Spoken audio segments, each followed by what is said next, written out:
Hi everyone, I'm back to read The Peek into the Past from this book 3 of the Felicity series, Felicity's Surprise, A Christmas Story.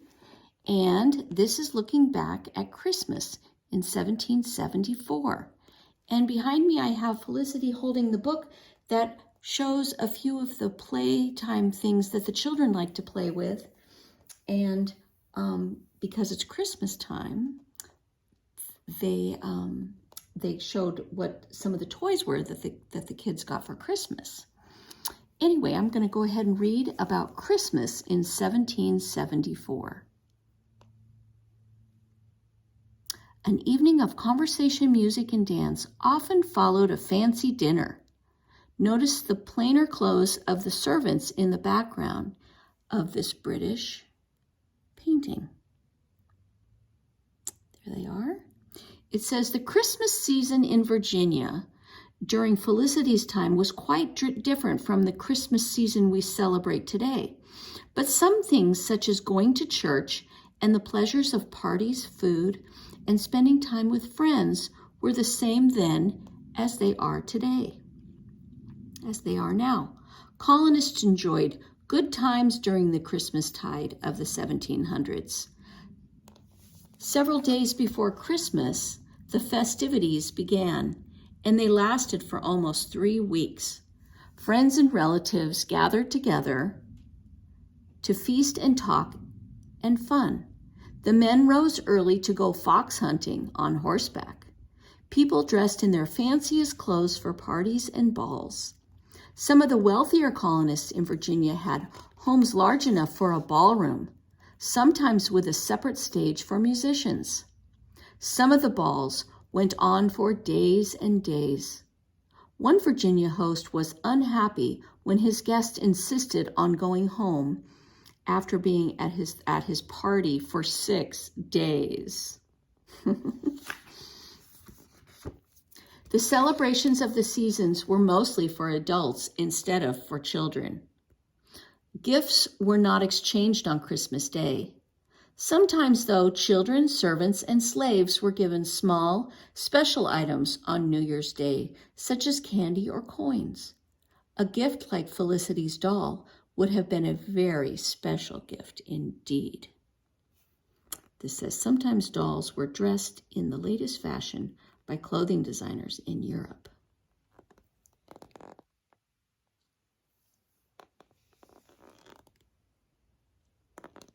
This says a carved set of Noah's Ark figures that belonged to a Pennsylvania family in 1700. Often the men greeted Christmas Day by shooting their muskets into the air. Neighbors heard the sharp crack of the gunfire and answered by doing the same thing. Other neighbors heard those shots and sent the greeting along the way. This custom was called shooting in the Christmas. The most important part of Christmas Day was the church service. After church, a large feast provided splendid dining. If you had been at Christmas dinner in a home like Felicity's, you might have had turkey, pig, wild birds, oysters, beef, venison, fall vegetables, and plum pudding. In those days, the traditional mince pie was made from chopped meat of many kinds, as well as dried fruit. All of the special meals of the holiday time gave colonists the opportunity to show the beauty and order that they valued so highly. Dishes were arranged in lovely patterns on the table to please the eye. The orderly display of large amounts of food on the table was more important to the hostess than how the food tasted. Each course of the meal would often have a spectacular dish that would serve as the centerpiece before it was eaten. And every festive meal ended with men giving formal toasts, sometimes lasting for hours. The lush greenery of Virginia provided colorful ways to decorate houses. Holly with its bright red berries was a popular choice for many people, like Mrs. Merriman. But colonists picked laurel, ivy, and cedar too, to decorate their windows and mantels. This modern picture shows colonial holiday treats of raspberry tarts and glasses with jelly, a gelatin dessert. Another practical highlight of Christmastide was the Yule log, a giant log that burned for days. This custom was common in England and other European countries.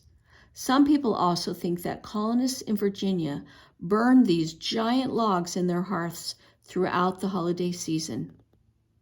Christmastide ended officially on January 6th, 12 days after Christmas. It was common to have a final party on this day, which was called Twelfth Night. In some homes, a cake was baked with a bean in it. Whoever found the bean in their piece became king or queen for the day. The Christmas holidays were not this festive anywhere in colonial America. The Christmas holidays were not this festive everywhere in colonial America. In New England, many people believed that the holiest of Christmas should be honored, so they had no parties or feasting. But in Virginia, during Felicity's Day, Christmastide was a time of joyous celebration.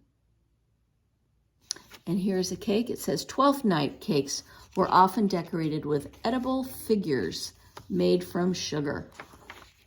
And that is the end of our book, Felicity's Surprise, A Christmas Story, Book 3. Hope you liked it, and I will see you on the next video. Bye.